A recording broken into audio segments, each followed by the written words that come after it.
Assalamualaikum warahmatullahi wabarakatuh. Perkenalkan, nama saya Wahyuni Putri Ramadhani, NPM 1811090164. Saya berasal dari Fisika 5D. Video ini dibuat untuk memenuhi tugas mata kuliah kewirausahaan. Di video ini saya akan menjelaskan bagaimana cara menemukan ide bisnis. Nah, sebelum kita mengetahui bagaimana cara menemukan ide bisnis, di sini saya akan memberitahukan sedikit pengertian dari ide bisnis. Nah, ide bisnis adalah respons seseorang atau banyak orang atau suatu organisasi untuk memecahkan masalah yang teridentifikasi untuk memenuhi kebutuhan di suatu lingkungan seperti pasar atau masyarakat. Yang selanjutnya di sini saya akan memberikan saran atau cara untuk menemukan ide bisnis. Yang pertama, kita bisa dapat menentukan masalah yang dihadapi oleh masyarakat. Misalnya, kayak melihat permasalahan yang ada di masyarakat itu, apa aja yang dibutuhin di masyarakat sekarang, apalagi ini di masa pandemi. Terus kita tuh harus mengetahui peluang kita selama kita menjalankan bisnis itu, apakah bisnis itu sesuai atau tidak dengan kebutuhan masyarakat. Misalnya kayak kita membuat atau kita mempunyai ide untuk membuat suatu produk atau kita membuat suatu produk, misalnya kayak makanan ringan atau makanan rumahan atau kita bisa menjual kosmetik, baju dan lain-lainnya di masa pandemi ini. Karena di masa sekarang ini kan orang jarang yang mau keluar. Terus mereka tuh kayak lebih mementingkan atau membeli apa-apa tuh menggunakan gadget.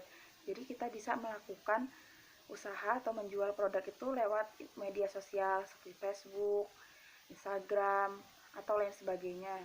Nah, di sini kita bisa menjual berbagai macam produk, bisa itu makanan, bisa itu produk-produk kebutuhan sehari-hari atau lain sebagainya. Bukan riset produk atau bisnis, kita bisa terjun langsung ke lapangan, kita terjun ke pasar atau ke masyarakat, kita menjual atau kita melihat dulu lah peluang yang ada di masyarakat itu gimana. Terus misal saya mau memulai bisnis menjual makanan seperti makanan kekinian kayak misalnya salad atau mangga ketan atau Thai tea segala macam itu kan. Nah, sebelum kita menjualnya secara langsung, kita tuh kayak terjun ke lapangan dulu gitu loh, kayak nentuin tuh produk ini bakal diterima masyarakat atau tidak, masyarakat suka atau tidak. Nah, seperti itu. Yang selanjutnya kita bisa belajar dari kesuksesan orang lain nih. Misalnya bisnis orang lain yang sudah sukses itu kan memiliki banyak keunggulan. Nah, kita tuh bisa mempelajari dari bisnis orang tersebut. Kenapa bisnis orang tersebut tuh bisa unggul, bisa diterima masyarakat atau pokoknya segala macamnya lah, entah itu karena harganya yang terjangkau atau emang produknya yang bagus atau sebagai macamnya itu.